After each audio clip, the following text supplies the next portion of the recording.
My daughter tugged my sleeve and whispered, "Don't trust Uncle." I smiled and told her she was just nervous. Then I took a sip of my drink and watched my brother quickly turn away. It wasn't dramatic. That's what stayed with me.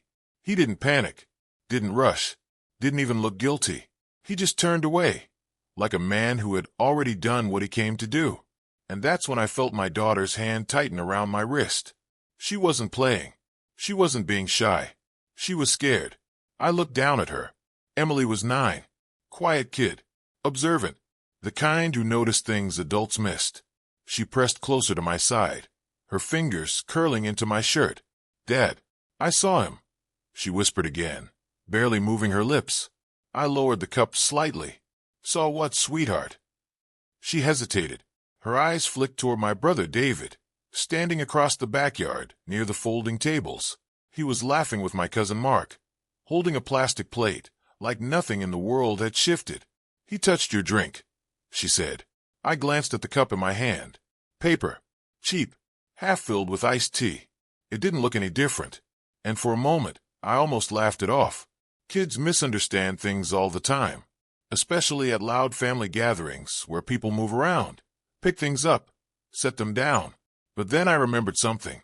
I hadn't left my drink unattended. Not really. I had set it down on the drinks table when my sister called me over to meet her new boyfriend. That had been, maybe 2 minutes? 3 at most? Long enough.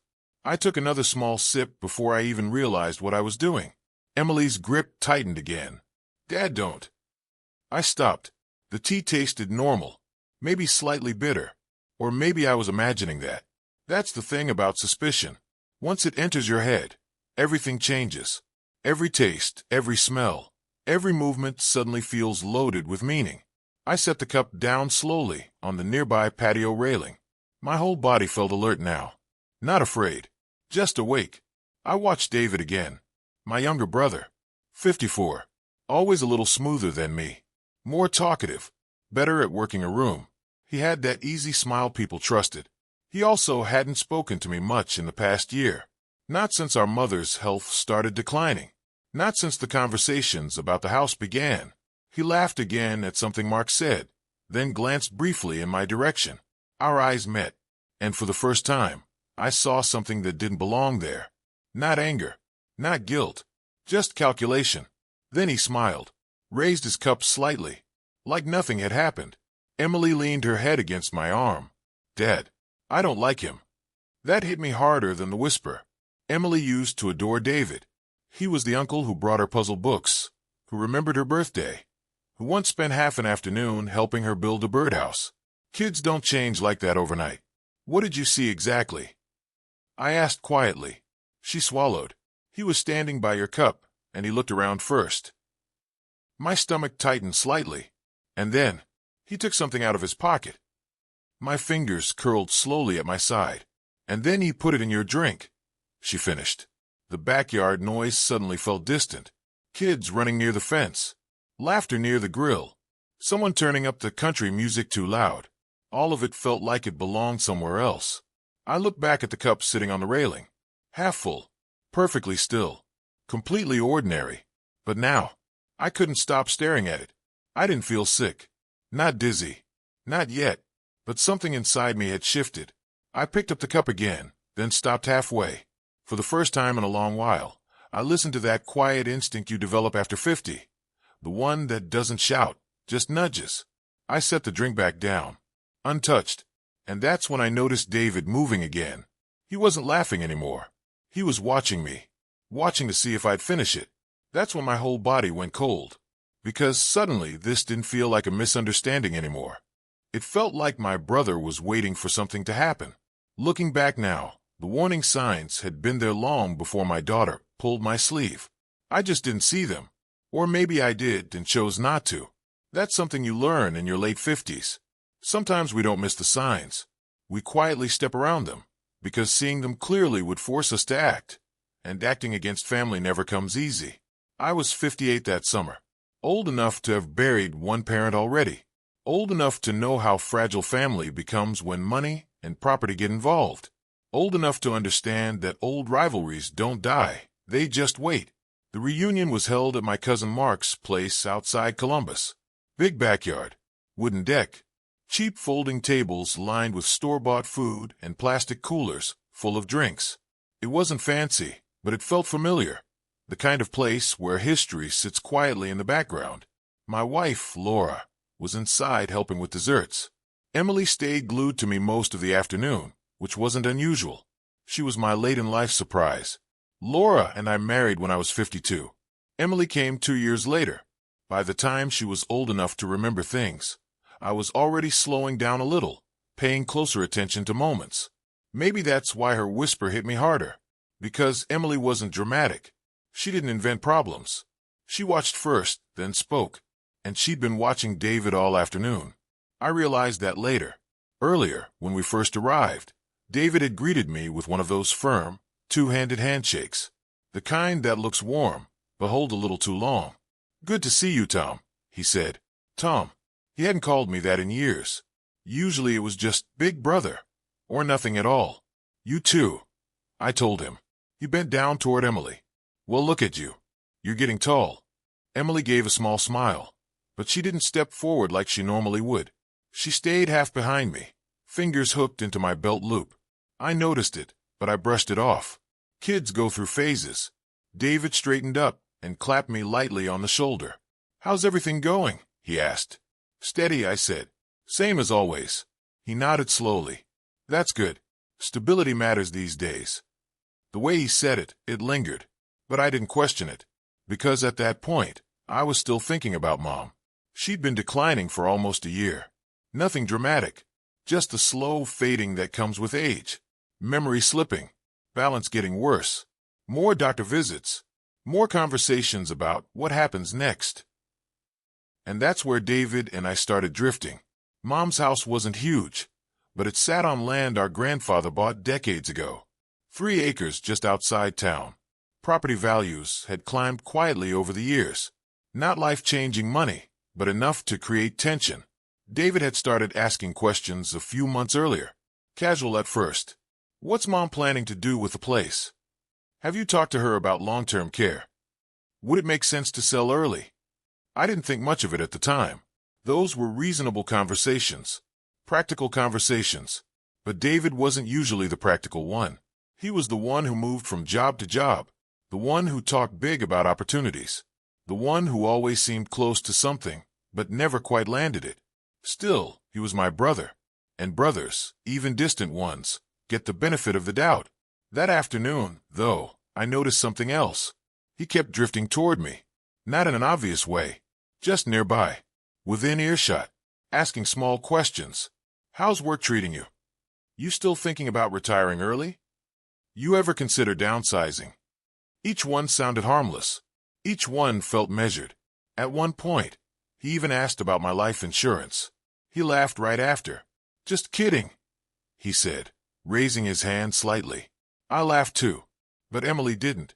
She squeezed my hand again. That had been the second time. The first time I ignored. The second time, I should have listened.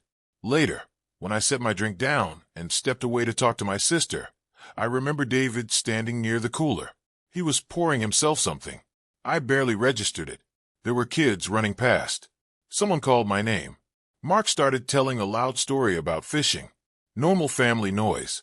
Normal family distraction. I stepped away for just a minute. Maybe 2. Long enough for a quiet thing to happen. Long enough for a 9-year-old girl to notice what no one else did. And when I returned, Emily was already watching the table. Already tense. Already waiting for me to pick up that cup. I didn't know it then, but she had been standing there the entire time. Watching her uncle. Watching his hand. Watching him look around. And watching him slip something into my drink. Back on the patio, I glanced again at the cup resting on the railing. David shifted his weight across the yard. Still watching. Still waiting. And that's when I noticed something else. He wasn't the only one acting different. Laura stepped out from the house, scanning the yard. Her eyes found me quickly. And when she reached me, her voice was quiet. "Tom, you okay?" I nodded slowly. "Why?" She hesitated. Then she leaned closer. "Because your brother just asked me if you'd finished your drink yet." Because your brother just asked me if you'd finished your drink yet. Laura didn't say it loudly. She didn't accuse.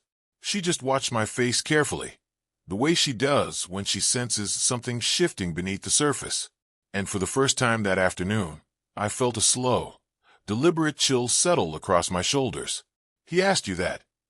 I said quietly. She nodded, casually, like he was making conversation, but it felt odd.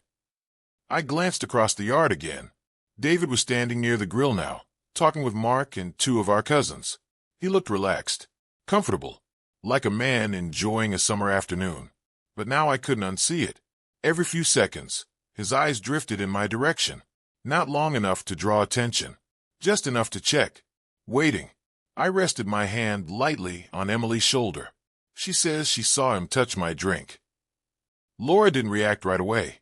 She just looked at the cup sitting on the railing, half full, condensation sliding slowly down the side. You drink much of it? She asked. 2 sips. Her jaw tightened slightly. That was all. No panic, no drama, just that quiet shift I've seen in her before, the one that means she's already thinking 3 steps ahead. Maybe don't drink anymore, she said softly. I nodded. I wasn't planning to. Emily leaned closer into me again, still watching David. I could feel her small hand gripping my fingers now, like she was anchoring herself. You did good, sweetheart, I told her quietly. She didn't smile. She just nodded once, still serious. That told me everything. Emily wasn't guessing. She believed what she saw. And the more I thought about it, the more something else started bothering me. David wasn't approaching me. If this were a misunderstanding, if he'd simply moved the cup or added ice, he could have walked over, made a joke, explained. Instead, he kept his distance, watching, waiting. I picked up the cup again, then paused. The tea looked normal, smelled normal, but now my senses felt sharpened, like my body was running a quiet internal checklist. I tilted it slightly, watching the liquid move. That's when I noticed something faint, a slight cloudiness near the bottom. Maybe it was melted ice, maybe nothing, but my instinct tightened again. I set the cup down for good this time. Not another sip.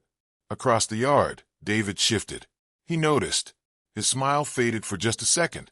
Then he grabbed another drink from the cooler, like he was adjusting to a new plan. That moment landed harder than anything else, because now I was sure of one thing. He wanted me to finish that drink. Laura leaned slightly closer. What are you thinking? She asked. I kept my voice calm. I'm thinking I don't confront him yet. She nodded immediately. That's another thing about being married this long. Sometimes you don't need to explain the whole thought, just the direction. If this is nothing, I continued quietly, I don't want to create a scene. And if it's something? She asked. I watched David again.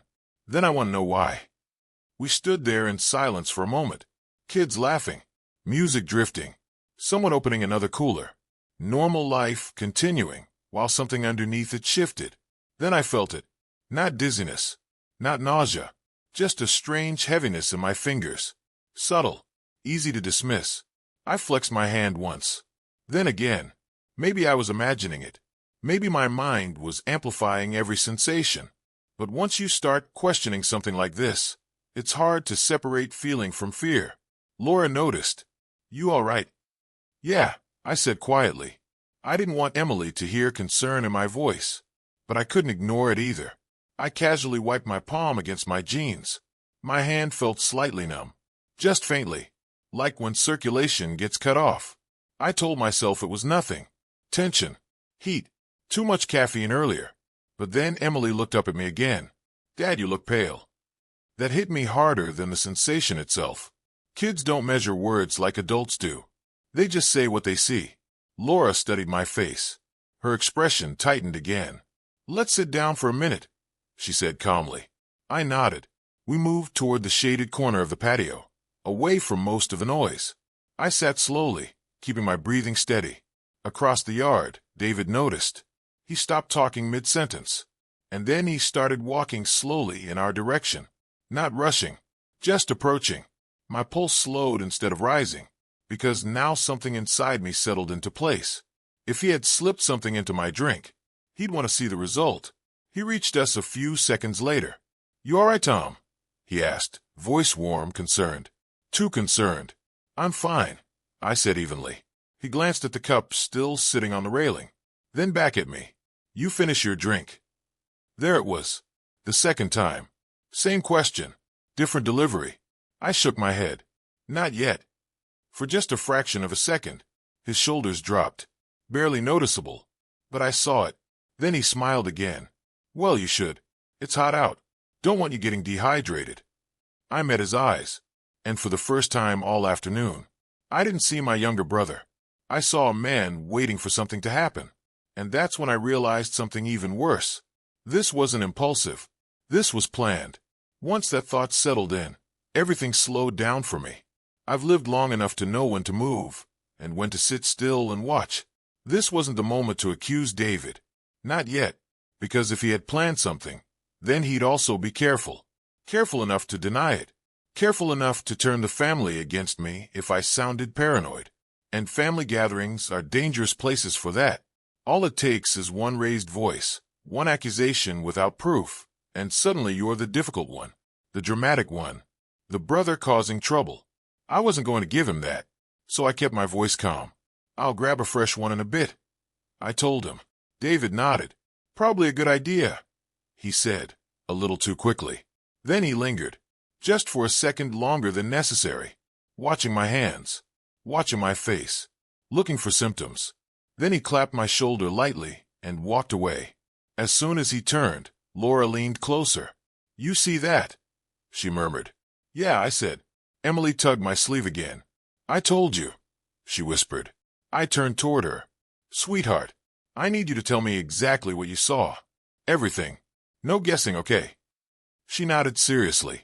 I was standing by the table, she said quietly, because I wanted another cookie. Her voice was steady, careful. The way kids talk when they know something matters. You went to talk to Aunt Melissa, she continued. Your cup was on the table next to the lemonade. That matched what I remembered. Then Uncle David came over, she said. I kept my breathing even. What did he do? He picked up your cup first. My stomach tightened slightly. Then he looked around, she added. Laura and I exchanged a brief glance. And then, I asked. Emily swallowed. He took something out of his pocket, like a little white thing. A pill? Laura asked gently. Emily nodded. I think so. My hand curled slowly against my knee. And he put it in your drink. Yes. You're sure? She nodded again, more firmly this time. He dropped it in, and then he used a straw to stir it. That detail landed hard. Too specific. Too clear. And then what? I asked. He waited until it melted a little. Then he walked away. Silence settled around us. The kind that feels heavier than noise. Laura exhaled slowly. I looked back at the cup sitting on the railing. Half full. Still untouched. Now it didn't look harmless anymore. Now it looked like evidence. I stood slowly. I'm going to take care of that, I said quietly. Laura nodded. I'll stay with Emily. I walked toward the railing, keeping my movements casual. I didn't want David noticing anything unusual. The cup felt light in my hand. I lifted it slightly and gave it a gentle swirl. That faint cloudiness near the bottom, it was still there. Subtle, but visible. I brought it closer to my nose. Iced tea, lemon, and something else. Faint, chemical, or maybe I was imagining it. But at this point, imagination didn't matter. The pattern already formed. I looked around casually. Trash can near the deck steps.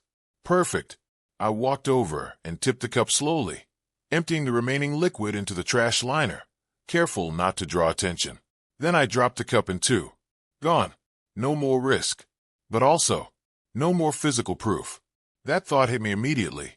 I should have kept it, saved it. But in that moment, my first instinct had been simple. Remove the danger. I stepped back toward the patio. And that's when I saw David again. He had moved closer, watching. When he noticed my empty hands, his eyes narrowed slightly. You finish it? He asked, almost casually. I shook my head. Dumped it. Didn't taste right.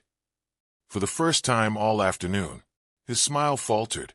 Only for a second. Then he forced a small chuckle. Probably just warm, he said. Probably, I replied.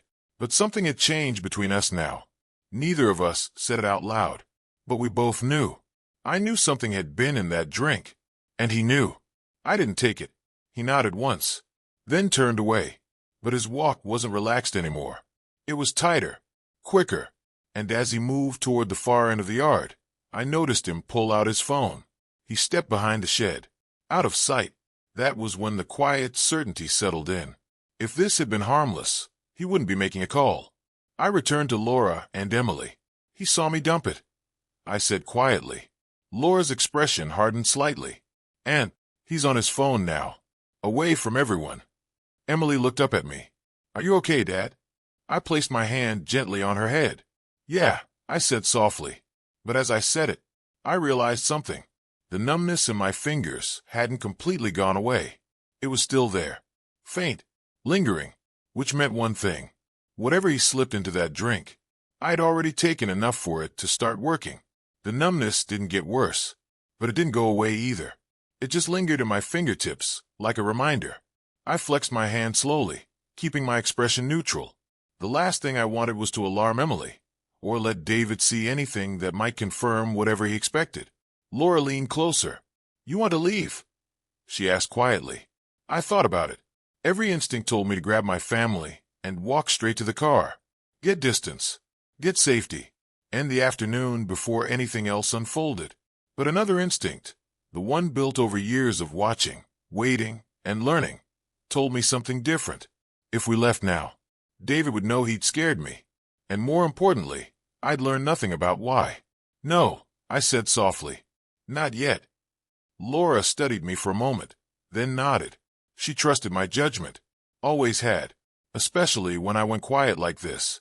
I'll keep Emily close, she said. I gave her a small nod. Thanks. I stood slowly and stretched my fingers again.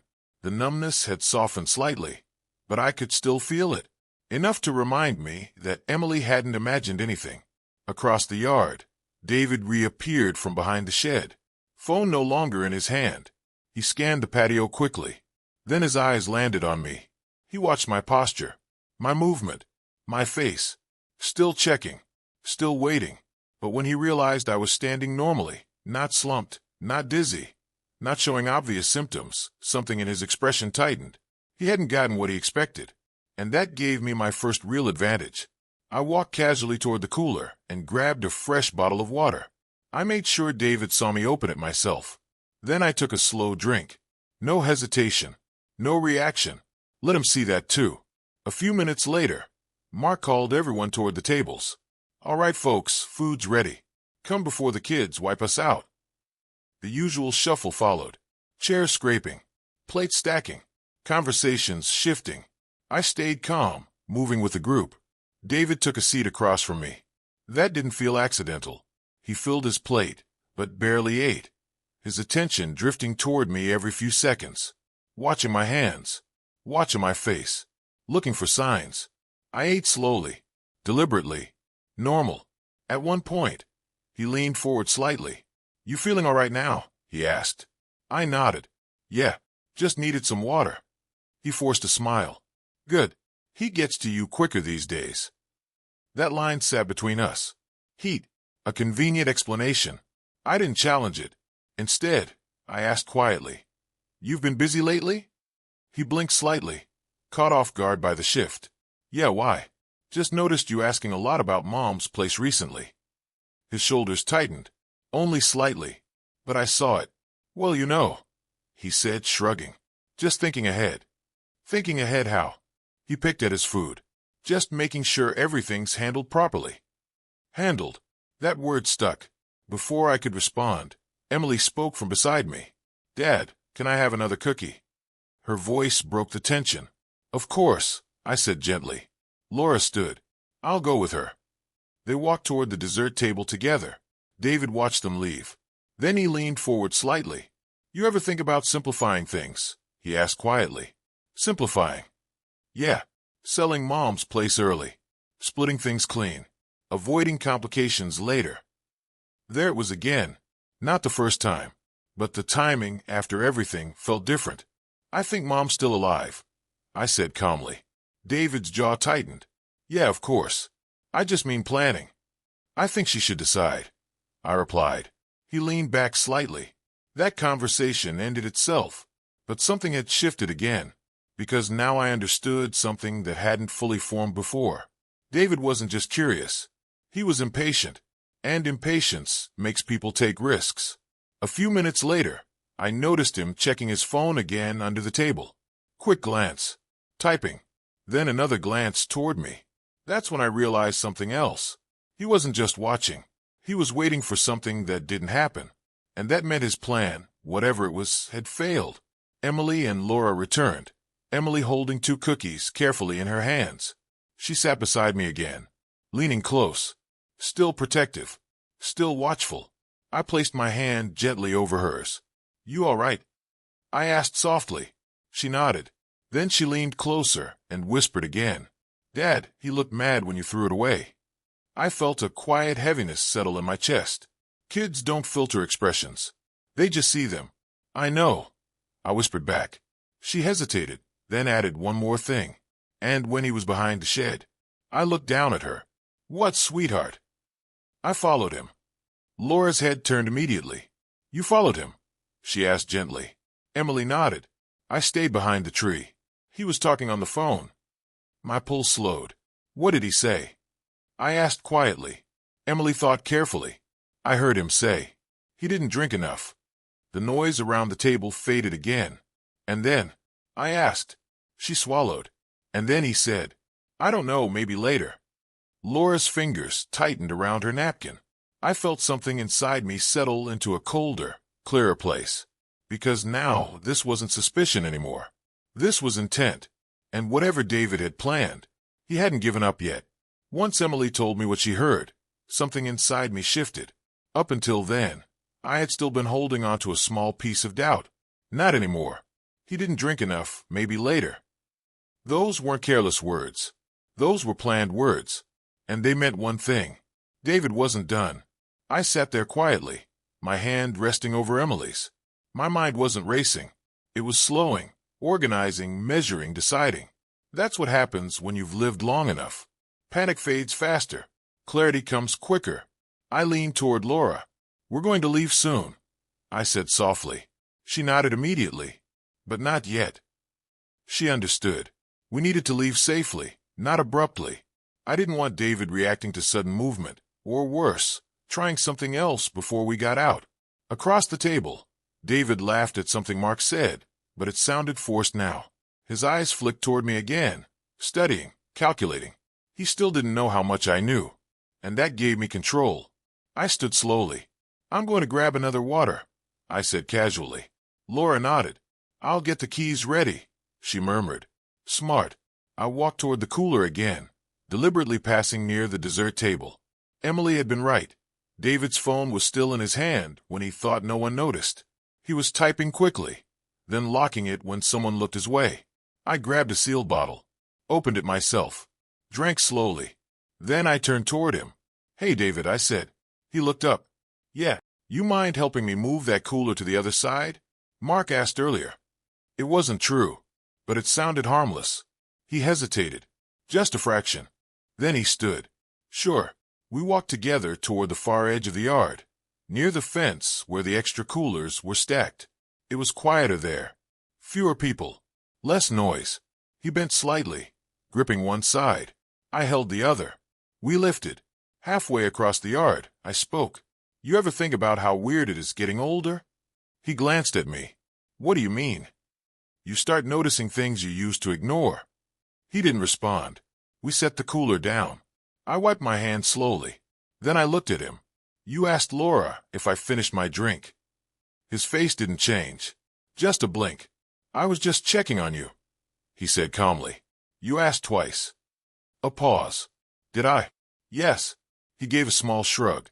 "Just being a good brother." I held his gaze. Then I said quietly, "Emily saw you put something in my drink."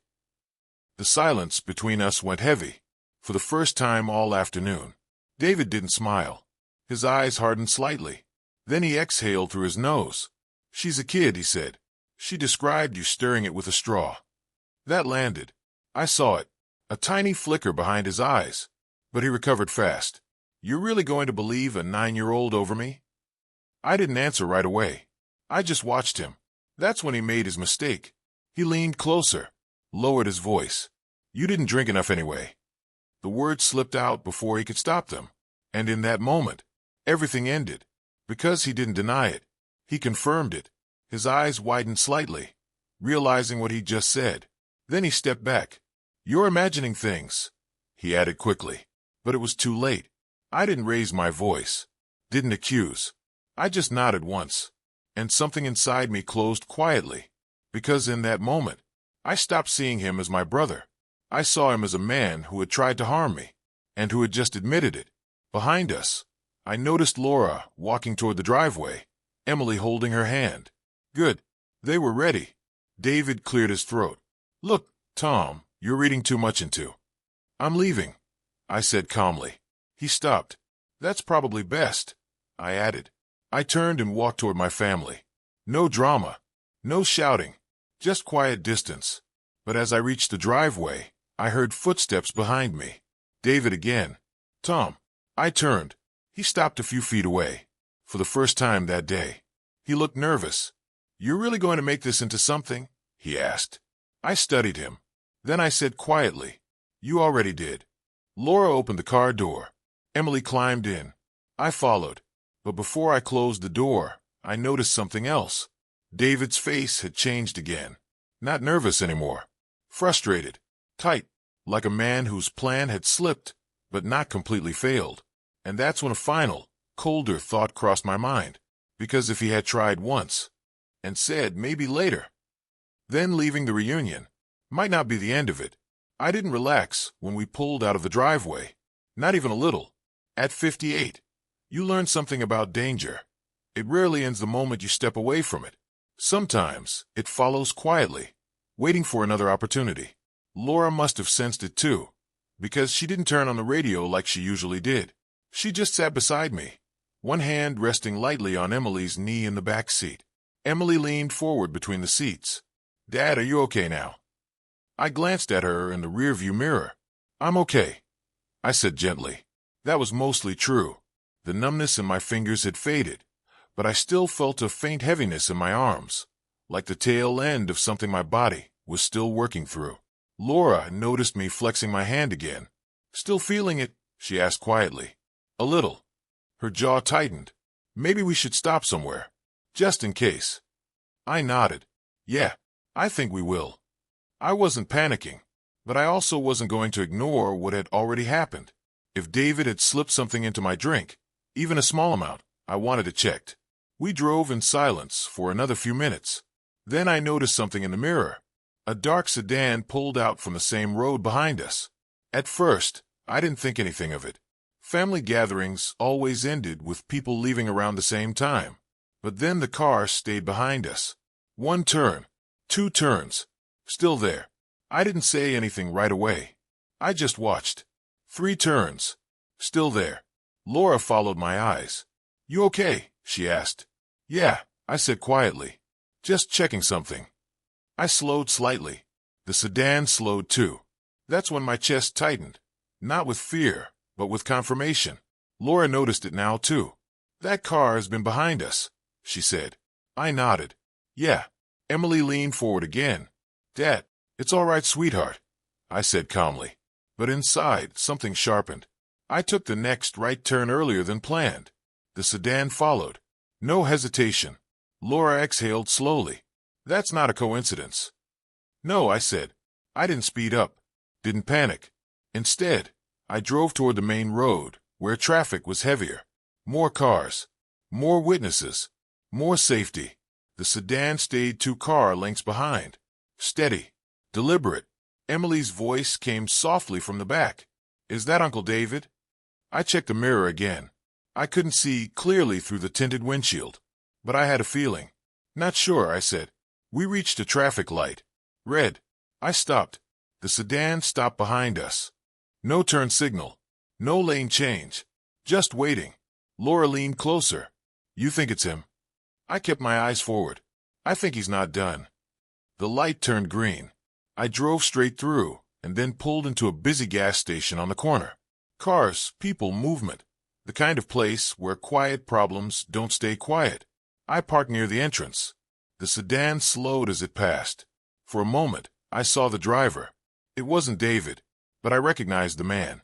David's friend, Rick, a man I'd seen at family gatherings a few times over the years. Quiet, kept to himself. Always seemed a little too comfortable around David.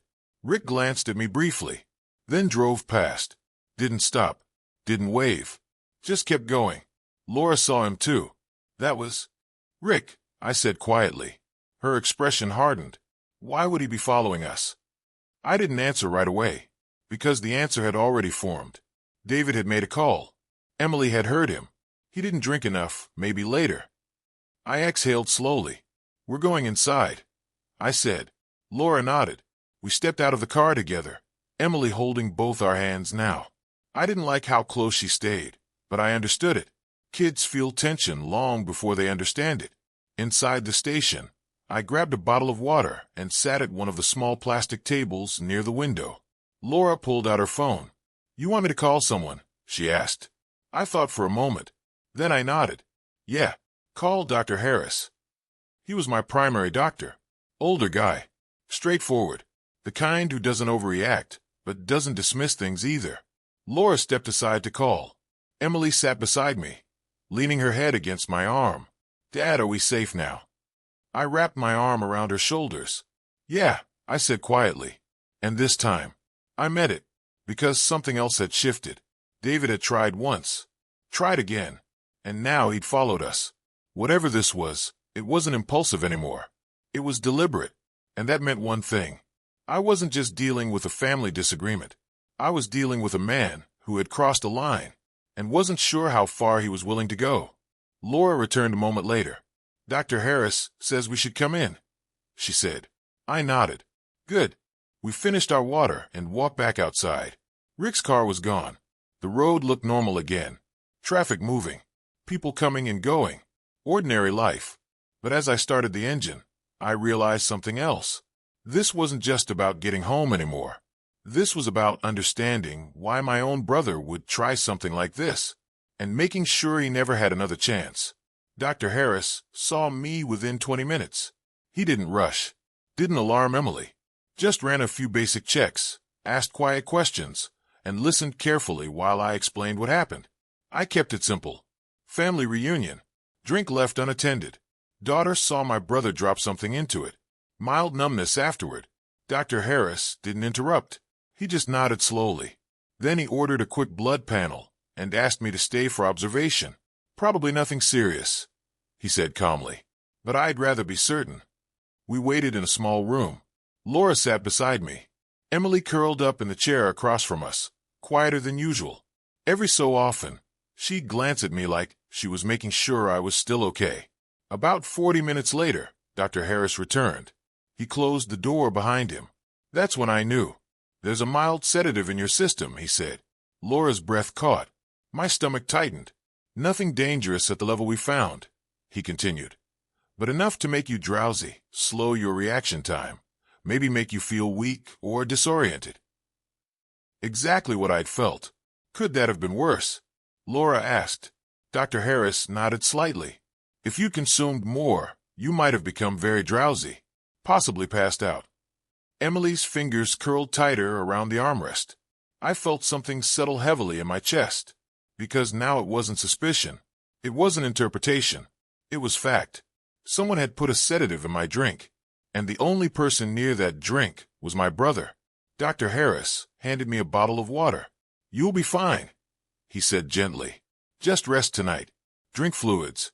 It'll clear your system. I nodded. Thank you. When he left, the room went quiet. Laura reached for my hand.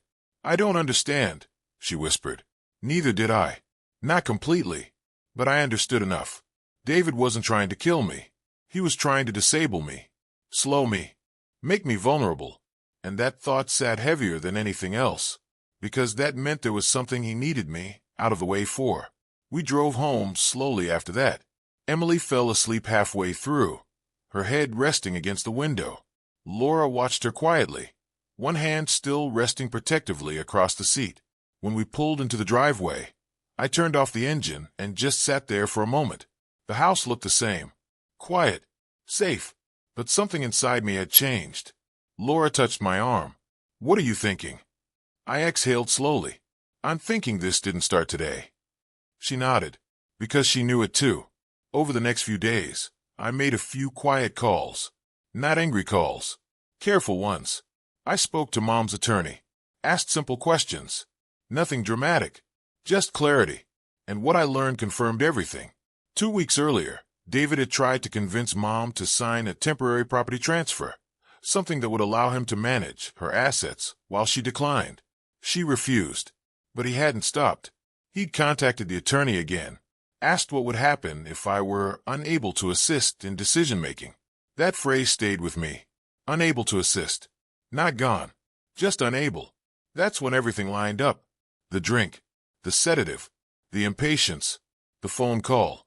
And suddenly, my daughter's whisper felt heavier than ever. Because if I had finished that drink, if I had passed out, if something else had happened, David would have had his window. I didn't confront him. Not directly.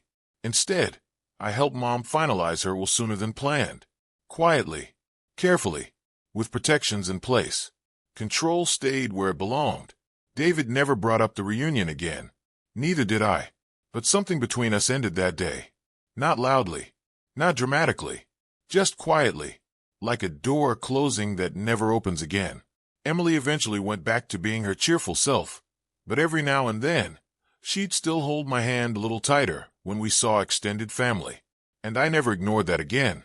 Because that day taught me something I should have learned earlier. Children don't carry years of denial. They don't excuse behavior. They just see what's in front of them. And sometimes they see danger before we do. So that's my story, folks.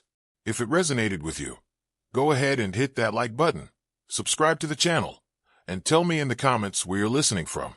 I want to know how far Uncle Mickle's voice travels. Sometimes the smallest voice in the room is the one that saves your life.